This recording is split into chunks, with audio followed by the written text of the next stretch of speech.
Hello,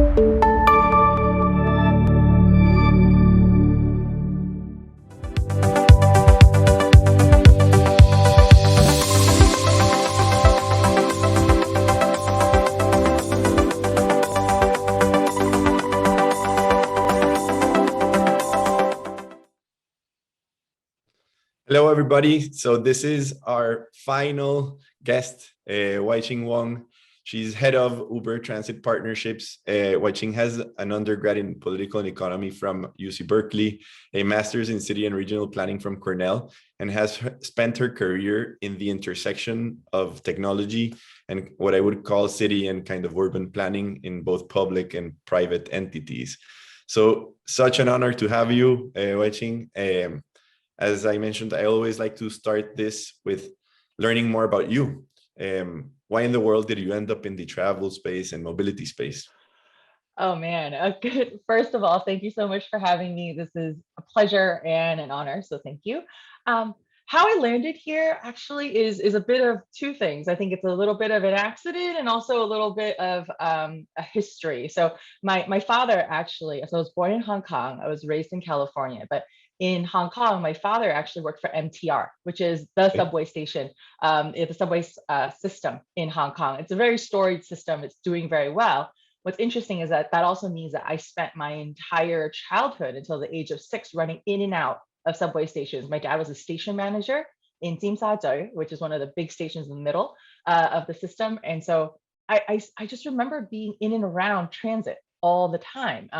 And that became something that was just kind of underlying, something that I knew is how folks get around and how communities are connected to opportunities and to their ways to get to school and work and healthcare is all connected in these kinds of transportation or public transport types of ways. That's how I understood it. Even though when I moved to California, everything was about having a personal vehicle. It was such a different flip. Mhm. And so for me, kind of career-wise, I realized that I was very excited about bringing more of that kind of denser, deep network transport system that I knew and understood as a youngster into many, many more communities around the world. So that's kind Super. of where it all landed. And just out of curiosity, like what was the most important lesson from your early days in the public service, and how can you relate that to your role today at Uber? Yeah, sure.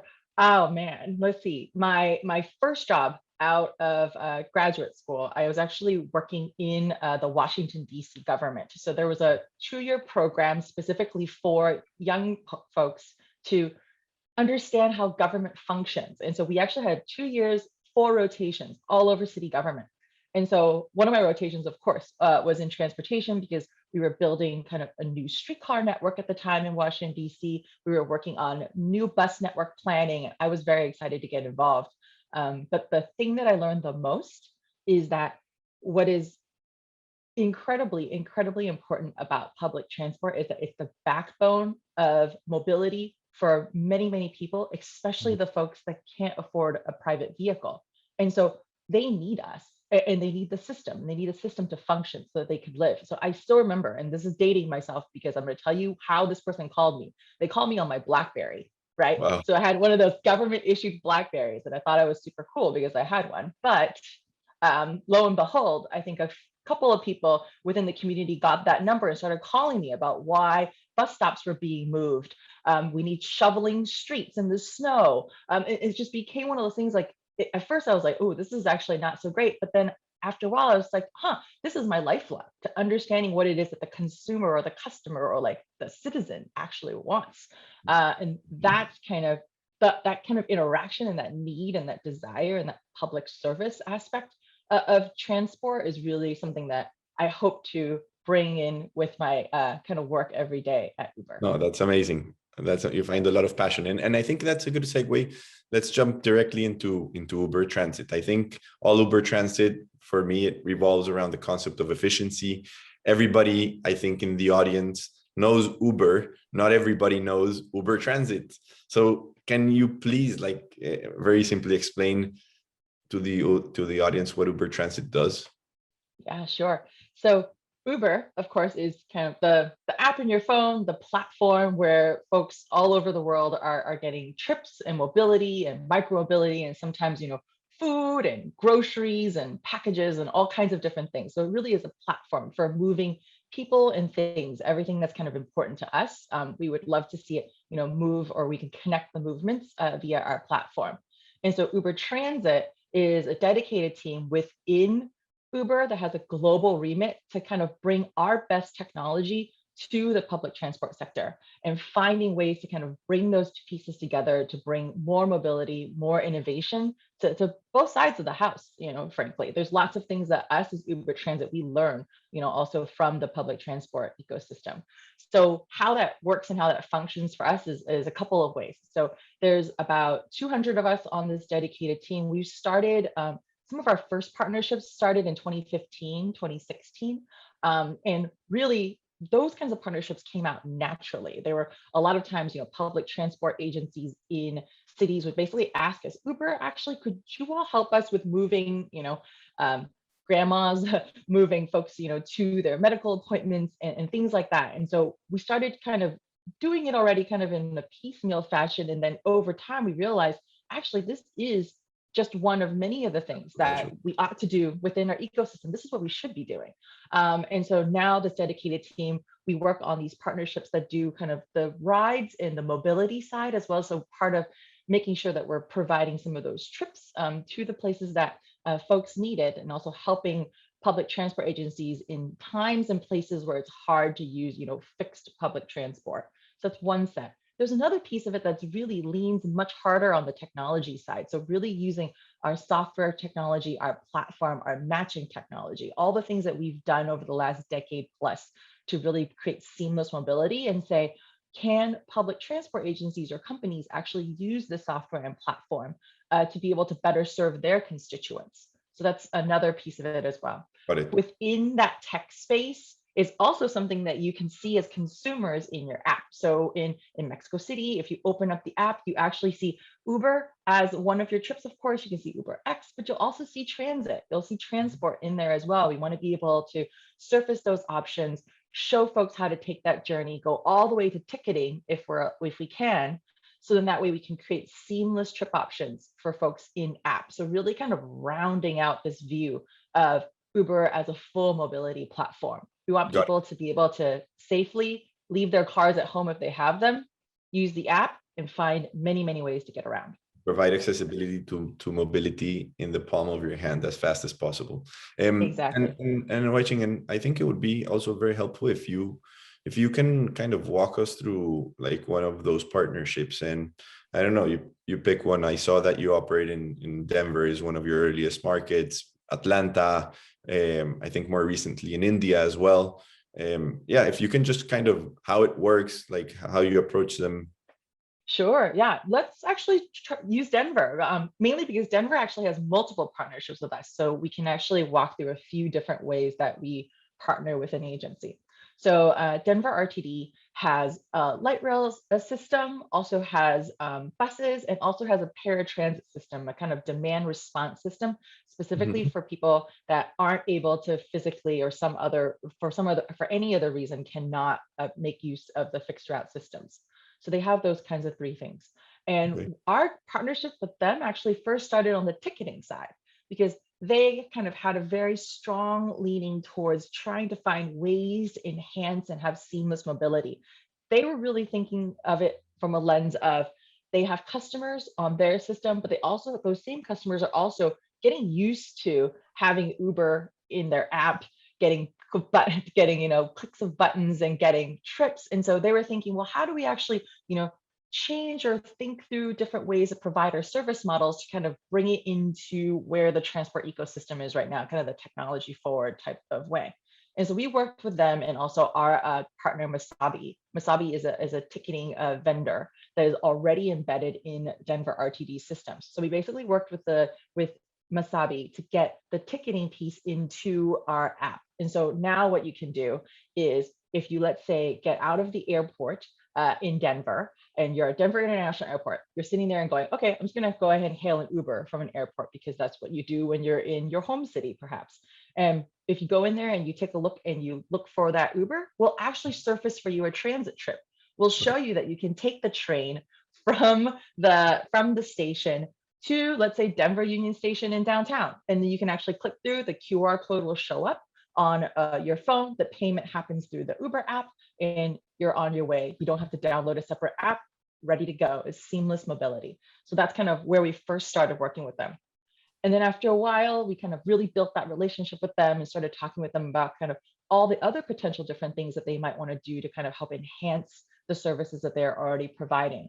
And frankly, one of the things that they were really thinking about was how to give a new level of mobility for their paratransit customers. So Okay. a lot of these folks that sometimes are using wheelchair accessible vehicles or are, cannot just go ahead and hop on to a bus or a train at any time due to other limitations. They actually previously had to schedule their rides, 24 hours in advance. They had to call into a booking center and book them. So their mobility on that front was a little bit limited. And so Denver was thinking, what if we brought on demand to this paratransit function? So it's an extra Amazing. level of service, but why can't these folks also have an Uber-like experience? And so we said, why not? So we're working with them and we launched this past November a program where if you are eligible for that service and in that pilot program for Denver RTD, you're able to you're pre-cleared through that system. The Denver actually sends a list of customers to us that ought to be able to see specific different types of trips on their app. So when they open up their app, they'll be able to see different sets of trips that are available to them at the price point that Denver has negotiated with us. And then also similarly, we actually used our software. Denver put a few of their wheelchair accessible vehicles onto our platform with They their operated. drivers are driving it. Exactly. So then now Got it. it's it feels like an on-demand system. It actually functions like an on-demand system. It's in the Uber app. It surfaces as such. And folks are really able to take advantage of that extra level of mobility. They get to have So more freedom. in essence, the transit kind of authority contributed their vehicles into the Uber network for this paratransit. Very, very cool. And prior to like, I was reading the white paper that you guys published, and you mentioned one specific area of the public system where you were mentioning that 48% of all trips happen on buses, and yet the cost recovery ratio of those buses is 22, and the cost recovery ratio is 22%, and that's really like the operating expenses paid by fare revenues. I was like completely amazed, and so I imagine the rest is purely subsidized by the government. I think as in the audience today, we have a big representation of private companies which run businesses, and so they need to make it work. But I think, like, get your perspective. How do you see kind of Uber Transit?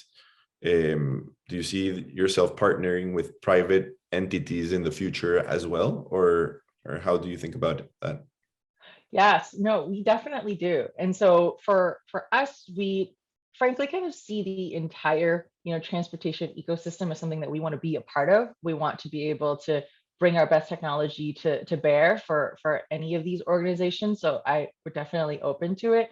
Where I see that there is something that could be helpful potentially to even, private transport operators is the fact that, Uber really is in the palm of many, many people's hands. We have 110 million active users per month globally. So this is something that we hope is going to be, doubling down on the idea that we are a demand generator Mhm. for transport. And that transport could be public, that transport could be private, but we really can help with bringing folks, to bus stops, to bus stations, to train areas, to wherever it is that will help them get to that next leg of their journey. Because I think if we had to just really be honest with ourselves, when we think about a trip, it's not just, it's the A to B actually comes with A, B, C, D, all the little pieces in between. And so the question becomes, how do we trip chain properly? Where do we fit in that? And we think that there's many, many ways to work together.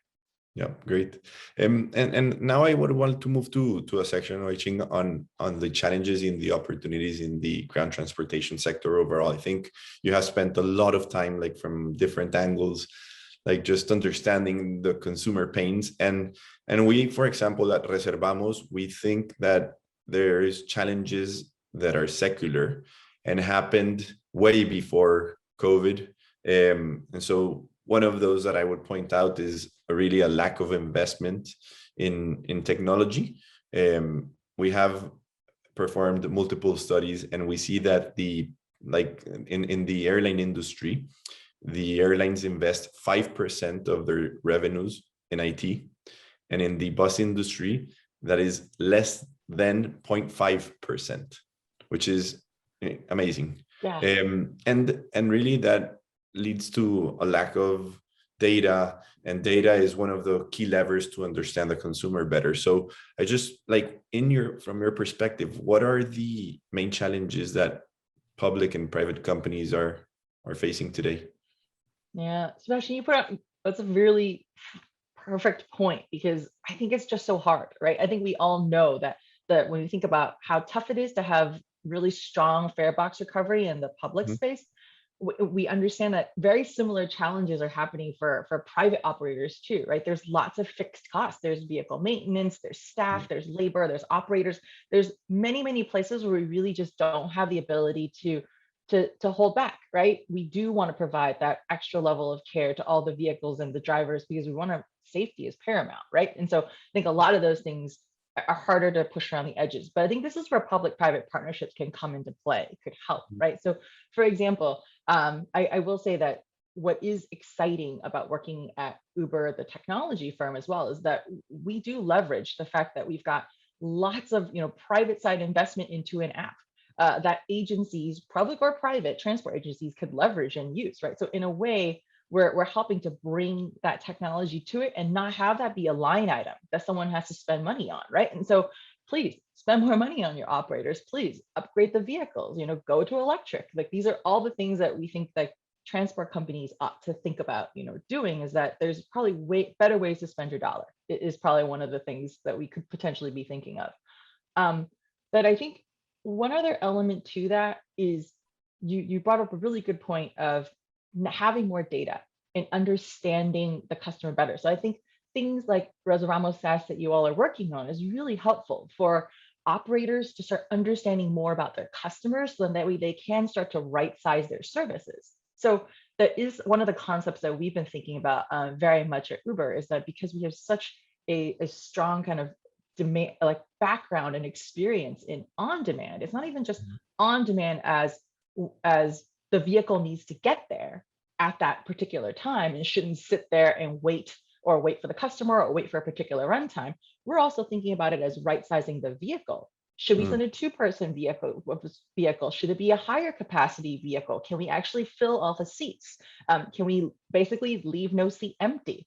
Can we maximize efficiency, right? And have that married to an on-demand thought process is really taking the kind of hardware vehicle side of it and taking it to the next level, and using technology to kind of get you to that point of being able to find better running efficiencies. So Yeah. I'm really excited about that, moving forward. I think this is where the industry wants to go. This is what I think we have now available to us because of, frankly, the richness of data, and the fact that a lot of folks are actually walking around with an instrument in their pockets that helps us understand what it is that they need from a demand and the rides perspective, so we can give them ability that they really want. So I'm excited about that.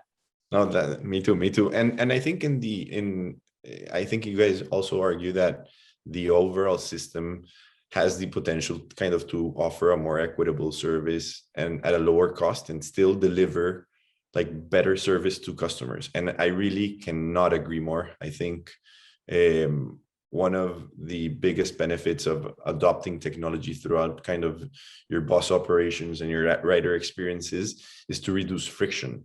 Yes. And one of I also saw a report a few months back where I think McKinsey also speaks about seamless mobility, and they mentioned that like you can increase demand by 30%, but you can reduce congestion by 10% if you have a fully integrated network. And I said, like, wow, like who does not want that to happen? And so my question here is like, how do you see, or like, do you already have like cases where you can kind of share with us where you have proven that point, like increase in demand and like lower costs and more happy customers? Oh yeah. So one of our pilots that we started in 2016 is actually with Boston's MBTA. So this is Boston, Massachusetts, in the States, and this is actually their paratransit. So this is a demand response function. So they would basically go door to door and pick up their customers in their own vehicles with their own drivers. They had to do the call in advance 24 hours thing as well. That service, frankly, is fairly expensive and it's hard to run. It's not an easy, operation. It's a very operationally challenging type of a service, and that happens all over the U.S. The same type of service.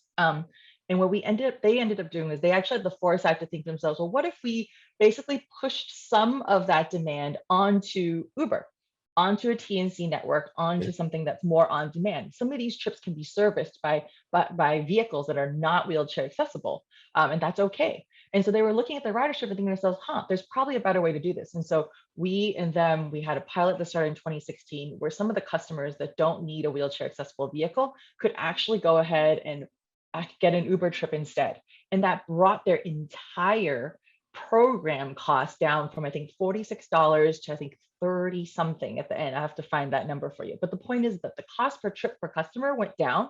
They were still able to service more trips with the budget that they already had. So they decreased their full budget, service more trips through their ability to kind of basically right size the type of vehicle that was coming to them. So in that way, they're not using their Cadillac, their There's best no excess vehicle capacity in for the system. exactly. And so that is something that we know has worked in Boston. They've seen those kinds of results. And actually, pretty recently, we went in for a recompete for that contract. And I think we're going to extend with them for another few years. And so this is something that we hope would be helpful, I think, to other transport agencies and companies as they're thinking about how to create a business model that has maybe even hybrid elements or pilot specific kind of new ways to think about that service to increase their abilities to service customers where they're at. So yeah, no, thanks for sharing that experience. And now I want to like move like further on how Uber Transit fits within kind of the Uber business model in general. And I think as I said, I'm really fond of companies that are reducing that friction, and really fond of what you guys have built. I have been particularly living in Mexico for the past years, and I think everybody in Latin America can kind of attest of what the value of what you have done for the cities. I just one area that I think there is an old saying that really distribution like trumps product innovation all day long, and I think Uber, in my mind, is very focused on building up supply from different, whether it's kind of mobility or whether it's also like the part of the restaurants and everything else. I think for like how I think about it, it's for the sole purpose of increasing kind of frequency of use of the app. So what are your thoughts in terms of that and how Uber Transit fits in the Uber ecosystem overall?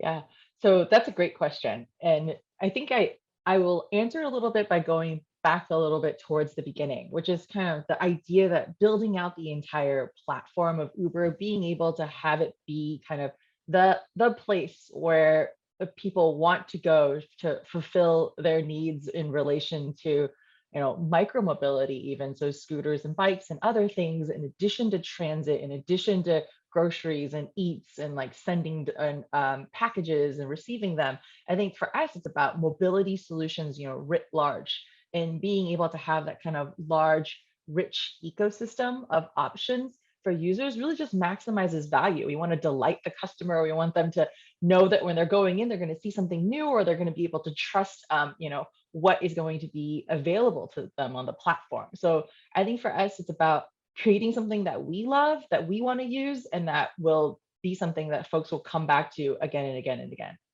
Yep. Completely agreed. And look, and one thing on the business model that I also read is, I had a quote here. It said the biggest innovation of incorporating ride sharing into the transportation system is not offering consumers an on-demand service. It's about giving agencies a new supply mode with a variable cost structure. Oh yeah. Um, and I think, like, for the audience, um, the audience has been very accustomed to like having fixed assets, like buying buses, and incorporating that into the business model in general. So how does this concept of variable cost structure play out? I think if you can share that with the audience, that would be amazing. Yeah, that's a great question. I'm going to answer it with an example. So in Miami, we have a active partnership with them on a program that they call Go Nightly. So the Go reason what? why Sorry. go nightly, so every night. So what happens is, like, for them, this is kind of their bus cost structure is as follows, right? So they have, of course, the fixed assets that I think folks in the audience will completely kind of understand. They have operator hours that they have to pay for under specific contracts, and so there's rules associated with those hours, but they have the ability to kind of change and mix up exactly when those hours could happen, right? So they have service hours for their service that run overnight. And so what happened was is that when COVID started, when basically COVID was really kind of bringing together many issues in Miami last year. I think it was about March when they called us. Um, Basically, the point was they needed to find a way to be more flexible with the services they were providing, because they needed more supply hour time. They needed more operator time during the day, Okay. because they were running more of their buses in the day so they could socially distance. So your bus that used to have, let's say, like could fit 50 people could now only fit 25, right? And so they needed to run more buses in the daytime. They're like, how do we create some flexibility in our service? How do we find a way to do that within the cost structure that we have now? Because it's not like they're going to go find new operators right now and find more supply hours, right? And so we worked with them to basically say, hey, look, we can take, and they actually gave us the routes that they wanted to think about overnight. So now they took 8 of their bus routes that were running overnight between the hours of, I think, midnight and 5 a.m. They were still running. And they were like, well, here's what we can do. We can turn them into Uber areas. And so we literally drew a map around all of those 8 bus routes, a quarter-mile bus, like kind of shed around each of them. If you're in those areas with your Uber app looking for a trip that would have been serviced by that bus, you could take it on an Uber. And then that way, it really freed up Miami-Dade Transit's ability to take those service hours, take those run times, and move them to the day. They spent Yeah. time in the middle of the night doing maintenance on those buses instead, sometimes lots of deep cleaning at that point, and then took a lot of those operator service hours and moved them in the day. Gave them a Amazing. lot more You can still flexibility, guarantee the service. still Yeah. guarantee the service. There was never a mobility issue for the good people of Miami. It was much more about the ability to be flexible for them from a service perspective. No, So I really find kind of the model of hybrid transit like brutally cool. And as I was kind of preparing for this interview, I just kind of, in my mind, I thought, why is this not happening like more on a like a global scale and not happening faster? And so I just want to learn from you, like, what are kind of the challenges that you usually face when you try to partner, or when you try to bring a new agency into your network? sure.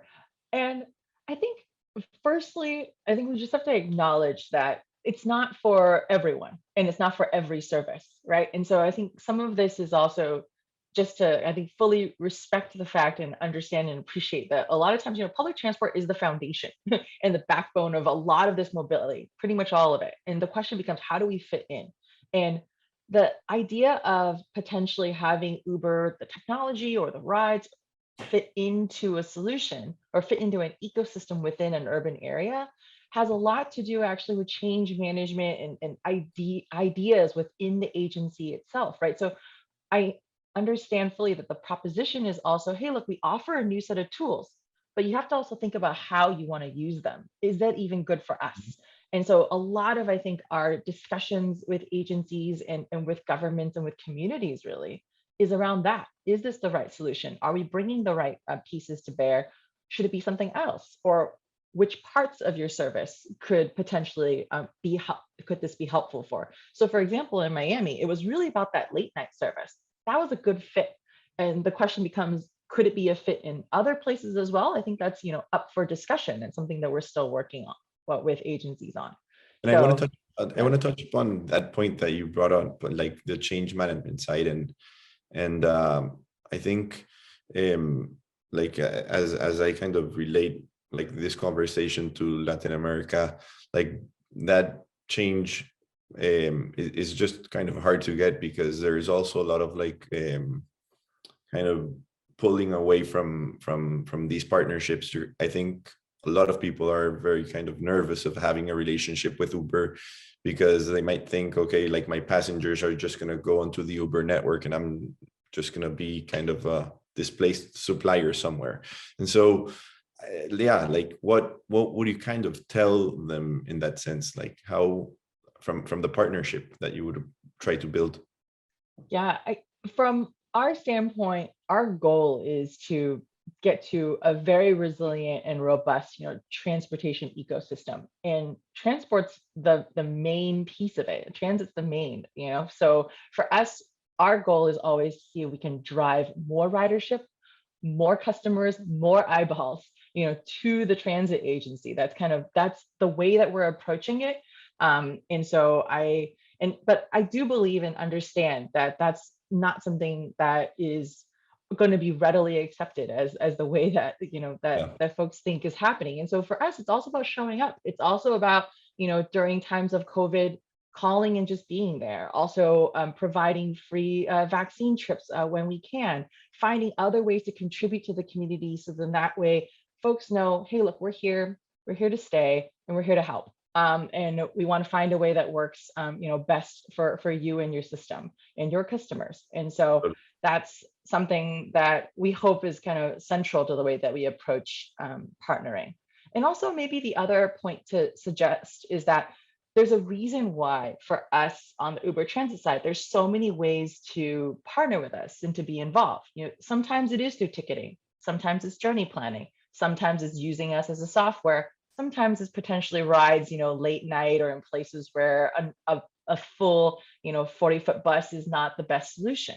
But I think for us, it's about letting folks, understand and see the technology options that we have to bear, and letting them kind of choose the Yeah. pieces that make the most sense.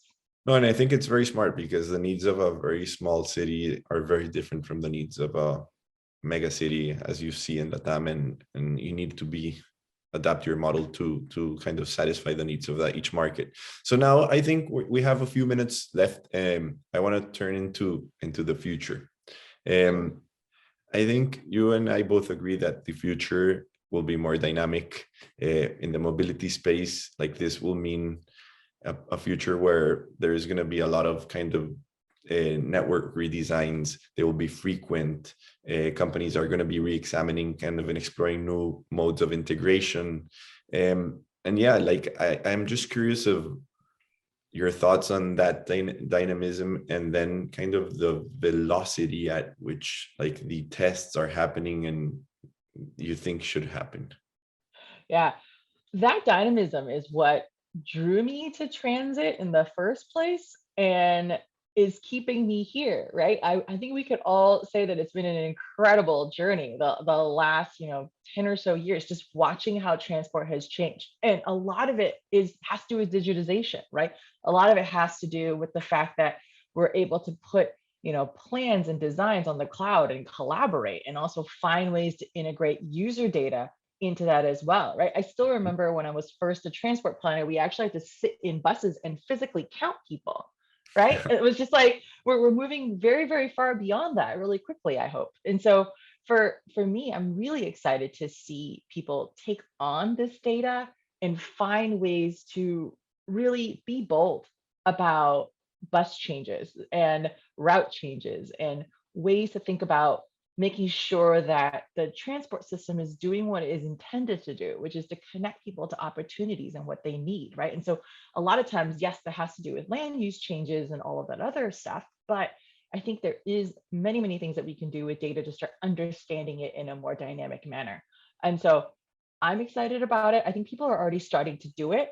And I think one of the main things that we hope as Uber Transit that we can add to the equation is that every time we're in a partnership with a transport agency, we share a lot of the data associated with those trips. And so we also have built out an very easy and user-friendly UI platform so that people can actually visualize those trips that are being taken as part of their program. So they can see where the hotspots are, they can see timings, they can slide toggles and actually show what exactly are places that potentially maybe we should bring back some fixed route because the ridership is so high. We probably shouldn't have them be in Ubers. And so that's the type of change that I hope folks are going to lean more into in the future, and be bold about making sure that the transport system actually really functions for its users. Yeah.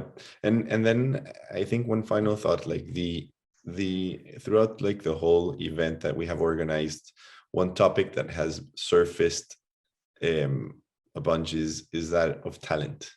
And we're kind of in a world where the like the workforce has been kind of migrating into like the tech talent, into like the tech companies, and being like them so attractive for hiring people.